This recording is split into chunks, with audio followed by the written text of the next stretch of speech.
வாழ்க வையகம், வாழ்க வையகம், வாழ்க வளமுடன். குரு வாழ்க, குருவே துணை. உலகத்தினின்று கலகத்தை போக்க இலகு வழி கண்ட ஞானி பல கலையும் ஓதாது உணர்ந்து உபதேசித்த ஆசான் அவர்களின் தெய்வீக திருவடிகளை வாழ்த்தி வணங்கி, இப்போது நாம் இறைநிலை தவம் இயற்ற இருக்கின்றோம். அதற்கு முன்னதாக அந்த இறைநிலை தவத்தினுடைய ஒரு சிறு விளக்கத்தை நாம் தெரிந்து கொண்டு அதன் பிறகு நாம் அந்த தவத்தினை இயற்ற இருக்கின்றோம். மற்ற தவங்களுக்கும் இறைநிலை தவத்திற்கும் என்ன ஒரு வேறுபாடு அப்படின்னு ஒரு கேள்வியை நாம் கேட்டோம் அப்படின்னு சொன்னால், மற்ற தவங்களில் ஒரு மையங்கள்லையோ அல்லது ஒரு இடத்துலையோ மனதை நிலைக்க செய்கிறோம். ஆனால் இறைநிலை தவத்தில் என்ன அப்படின்னு கேட்டால், ஒரு சாமி சொல்லுவாங்க, திருவாளவாயன் அப்படின்னு ஒரு சாமி சொல்லுவாங்க. அது என்னென்னா, ஒரு பாம்பு வாயை ஆண் திறந்துருக்கும், அந்த பாம்போட வாள் அப்படியே வட்டம் மாறி வந்து திரும்ப அந்த வாய்க்குள்ளேயே நுழையும்.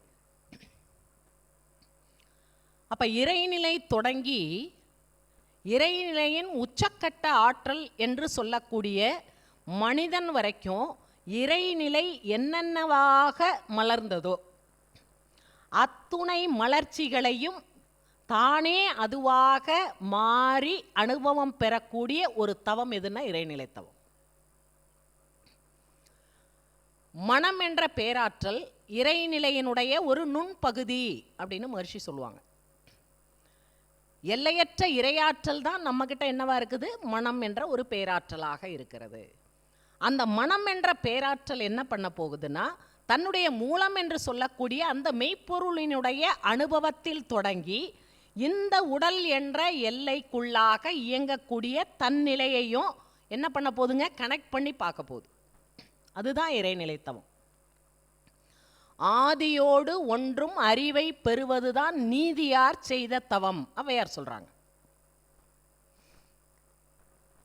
அரியதோர் நர சென்மம்தான் அவனியில் பிறந்து பின்னால்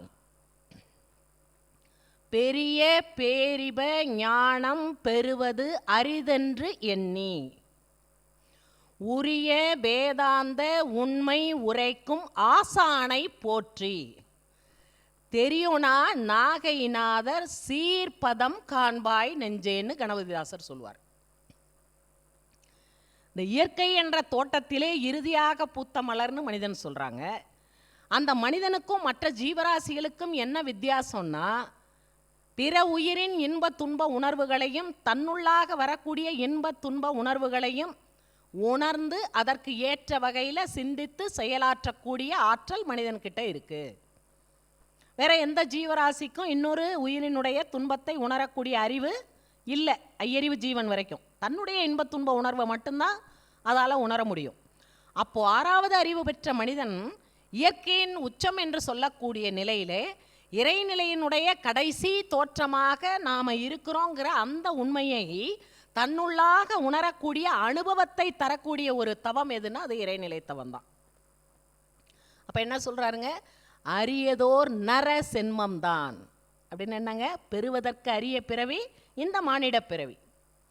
அவனியில் பிறந்து பின்னால் பெரிய பேரிப ஞானம் என்பது என்னன்னா, தானே தன் மூலமான மெய்ப்பொருளாகவும் இருக்கின்றேன் என்ற உண்மையை உணர்வது தான் பேரிப ஞானம் என்று சொல்லக்கூடிய ஞானத்தினுடைய உச்சநிலை. ஞானமே உச்சநிலை தான். அந்த ஞானத்திற்கும் ஒரு உச்சம் சொல்றார் கணபதிதாசர். அப்போ அந்த ஞானத்தின் உச்சமாக இருக்கக்கூடிய அந்த மகரிஷி அதை என்ன சொல்வாருங்க, இறைநிலை உணர்வு. அந்த இறை உணர்வையும் அறநெறியையும் பின்பற்றி வாழக்கூடிய பொறுப்பும் கடமையும் மனிதனுக்கு தான் இருக்குது. வேற எந்த ஜீவராசிகளுக்கும் இறை உணர்வு பெறணும்னு அவசியமும் இல்லை, தேவையும் இல்லை, அதற்குண்டான அறிவும் அதுக்கு இல்லை. ஆனால் நமக்கு கொடுத்திருக்கக்கூடிய அறிவு எதுக்கு, இதுக்கு தான். அப்போ என்ன பண்ணிகிட்டு இருக்கிறோம், இது வரைக்கும் இறைவனை என்ன பண்ணிகிட்டு இருக்கோங்க, வெளியில் தான் பார்த்தோம். நம்ம சுவாமிஜிட்ட வர்ற வரைக்கும் புறத்தில் தான் இறைவனை நம்ம வழங்கணும்.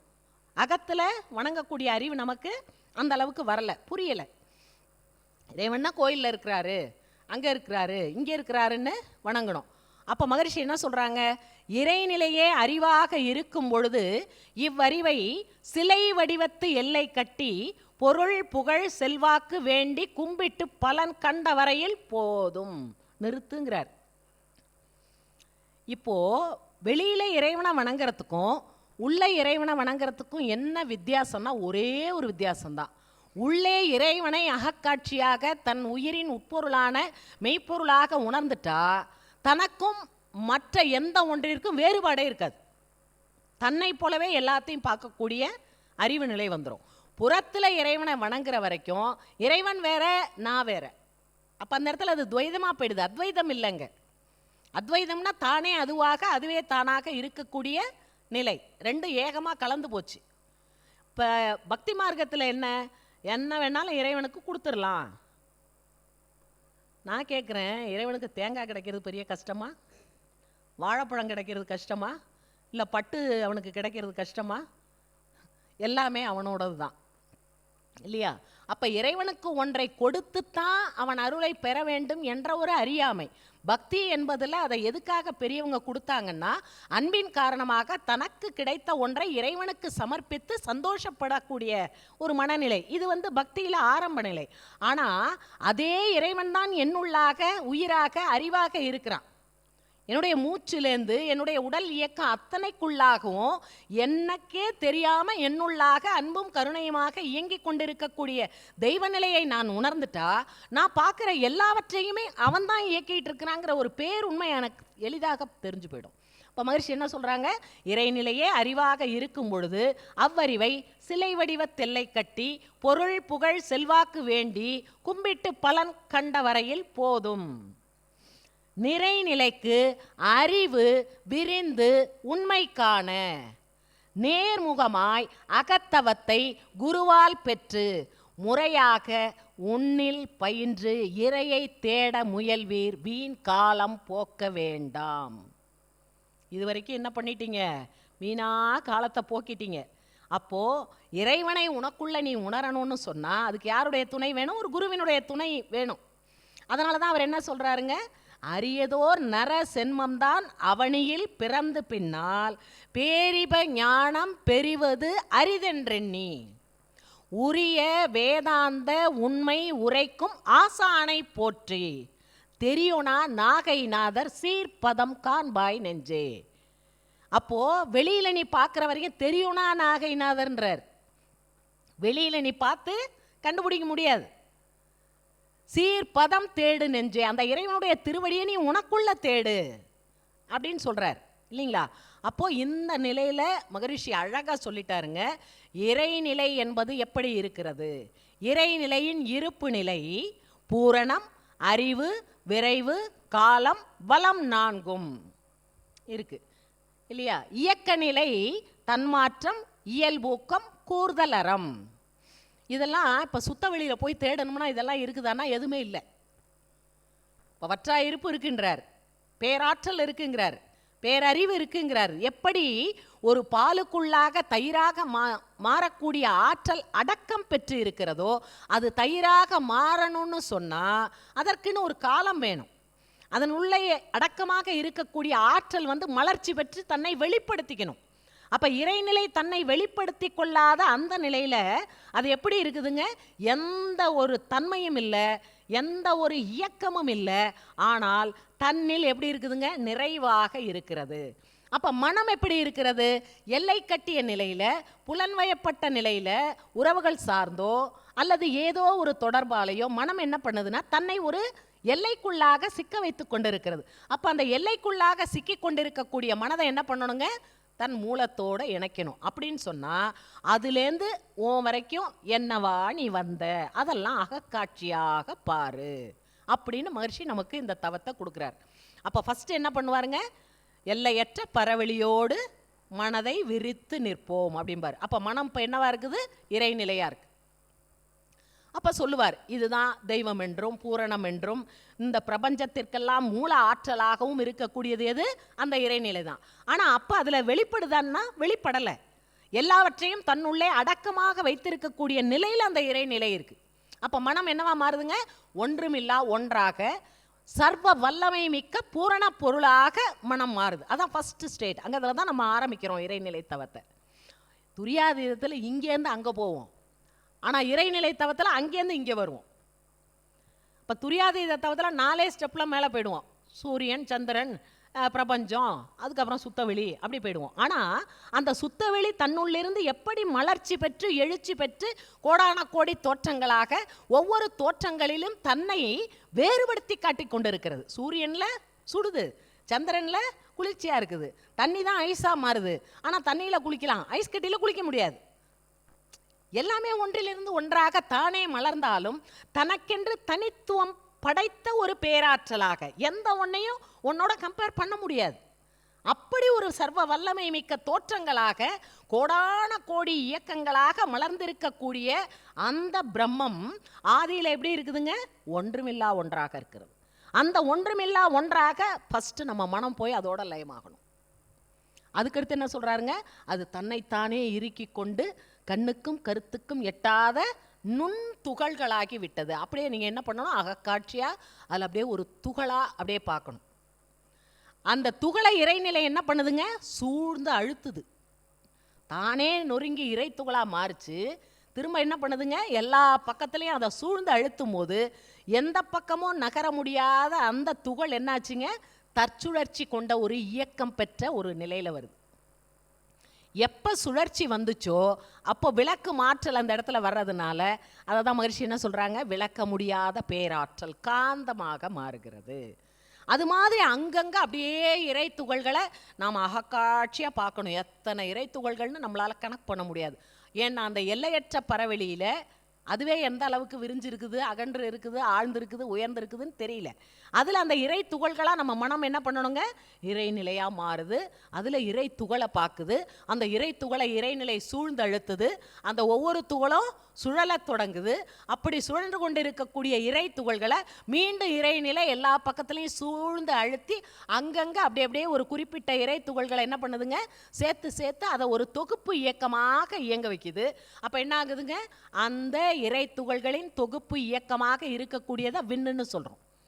அப்போ அந்த விண்ணென்ற அந்த ஒரு கொத்து இயக்கம் என்ன பண்ணுதுங்க? இறைநிலையின் சூழ்ந்து அழுத்தம். ஏன்னா அழுத்தம் எனும் உந்து ஆற்றல் ஒன்றை கொண்டே அணுமுதலாய் அண்டகோடி அனைத்துமாக்கி அந்த சூழ்ந்தழுத்தக்கூடிய ஆற்றல் ஒரு வினாடி கூட அதுலேருந்து என்ன பண்ணலைங்க? நிற்கவே இல்லை. மகிழ்ச்சி சொல்வார், இப்போ இந்த நொடியில் நம்மளை இறைநிலையை சூழ்ந்து அழுத்துறதுனால தான் நம்ம இந்த வடிவத்திலேயே இருக்கிறோம், இல்லாட்டினா பிரிஞ்சு போயிடுவோம் அப்படிம்பார் இந்த இறைநிலை தவத்தை பற்றி விளக்கம் சொல்லும் போது. அப்போ பார்த்தீங்கன்னா அங்கங்கே அப்படியே கொத்து இயக்கங்களாக வந்த அந்த விண், அந்த பேராற்றல் அது என்ன பண்ணுதுங்க? எல்லையற்ற ஆற்றல் அதுக்கு. அப்போ அது சுற்றிட்டு இருக்கு. அப்போ இந்த இடத்துல மகரிஷி இன்னொன்று சொல்வார், இறை துகளோ அல்லது விண்களோ ஒன்றோடு ஒன்று இணைந்து விட முடியாது. தனித்து இயங்கும் ஆற்றல் அதற்கு இயல்பாக இருக்குங்கிறார். என்ன காரணம்? இதுவும் தனித்துவமாக சுற்றுது, ஆனால் இது தானாக சுற்றலை. இறைநிலை தான் இறை துகளையும் சுழல வைக்குது. அந்த இறை துகள்களின் தொகுப்பாக இருக்கக்கூடிய விண்ணையும் அதுதான் சுத்த வைக்குது.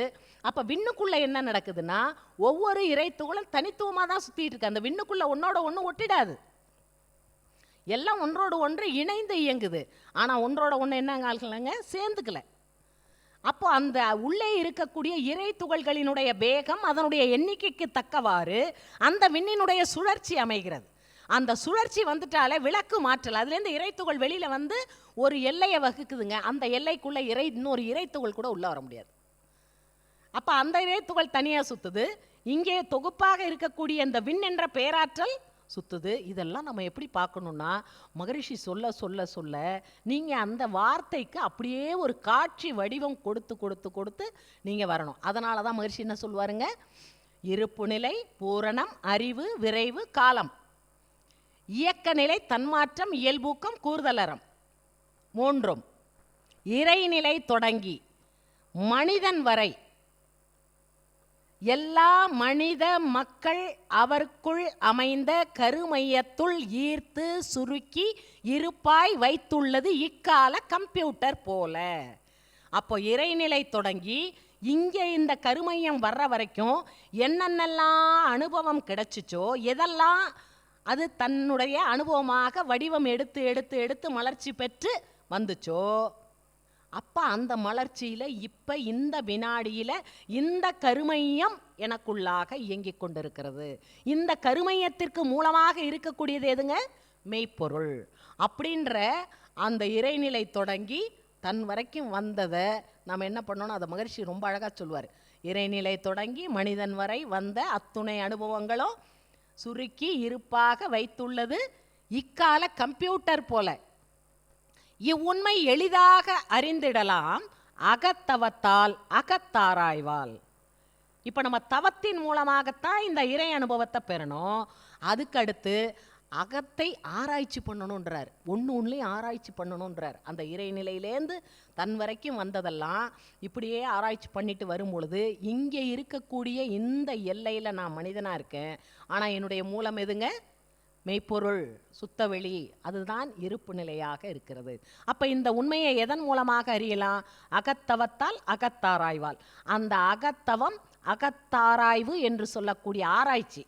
தவத்தில், இறைநிலை தவத்தில் மனம் ஆராய்ச்சி பண்ணுது. ஓ, இப்படி தான் இறைத்துகள் வந்துச்சா, இப்படி தான் விண் வந்துச்சா, அந்த விண்கள் கூடி அப்படியே பஞ்சபூதங்களாக மலர்ச்சி பெற்றுச்சா, அந்த பஞ்சபூதங்களை இறைநிலை இணைச்சி என்னவா பண்ணியிருக்குது? கோடான கோடி அண்டங்களாக பண்ணியிருக்குதா? அதில் நிலத்தில் அப்படியே பார்க்கணும். பஞ்சபூதத்தில் ஃபஸ்ட்டு இப்போ ஜீவராசியிலே இல்லை, அப்படியே பூமியை அகக்காட்சியாக பார்க்குறோம். மண் இருக்குது, மலை இருக்குது, கடல் இருக்குது, நதி இருக்குது, எல்லாம் இருக்குது. ஆனால் ஜீவராசிகள் இல்லை. அப்போ முதல்ல சின்னதாக ஒரு ஜீவன் வருது, அப்படியே கோடான கோடி ஜீவராசிகளாக அது வளருது இல்லையா? தாவரம்னு எடுத்துட்டா அப்படியே அகக்காட்சியாக பார்க்கணும். இந்த பூமியில் எத்தனை கோடி, அதான் மகரிஷி சொல்லுவாங்க, எண்ணற்ற ஜீவ இனங்களாக மலர்ச்சி பெற்று அப்படின்னு சொல்லுவார்.